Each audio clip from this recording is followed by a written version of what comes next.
રાજકોટ જિલ્લાના Dhoraji division police station ખાતે આવનારા હિન્દુ મુસ્લિમ તહેવારોને લઈ તાલુકા ડિવિઝન મથકની શાંતિ સમિતિની બેઠક યોજાઈ। હાલમાં હિન્દુ અને મુસ્લિમ બંનેના પવિત્ર તહેવારો એટલે કે ગણેશ ઉત્સવ તેમજ 12મી શરીફ ઈદે મિલાદુન બંને તહેવારોને એકસાથે આવતા ધોરાજી ડિવિઝનના પાટણવાવ, ભાયાવદર, ઉપલેટા તેમજ ધોરાજી ડિવિઝનની એક શાંતિ સમિતિની બેઠક યોજાઈ હતી, જેમાં આવનારા હિન્દુ મુસ્લિમ તહેવારોને ભાઈચારા અને એકતાથી ઉજવાઈ કોઈ અનિચ્છનીય ઘટના ન બને તેનું ધ્યાન દોરવા સમાજના આગેવાનોને ભલામણ કરાઈ અને હળીમળી દરેક તહેવારો ઉજવવાની બંને સમાજે ખાતરી આપી, જેમાં હિન્દુ મુસ્લિમ સમાજના વિવિધ આગેવાનો બહોળી સંખ્યામાં હાજર રહ્યા હતા। આજરોજ તારીખ 26 ઓગસ્ટ 2025ના રોજ ધોરાજી સિટી પોલીસ સ્ટેશન ખાતે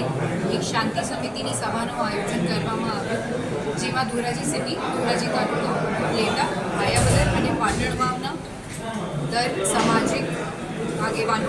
અને પોલિટિકલ રિપ્રેઝેન્ટેટિવ્સ હાજર હતા, જેમાં આગામી ગણેશ ઉત્સવ અને ઈદ એ મિલાદના તહેવાર માટે સૂચનાઓ આપવામાં આવી અને દર સમાજના આગેવાનોને સાથે કોરસ્પોન્ડન્સ કરવામાં આવી, જેથી આવનાર તહેવાર શાંતિ અને અમદથી વીતે। Bureau report Arsibhai Ahir, Upleta.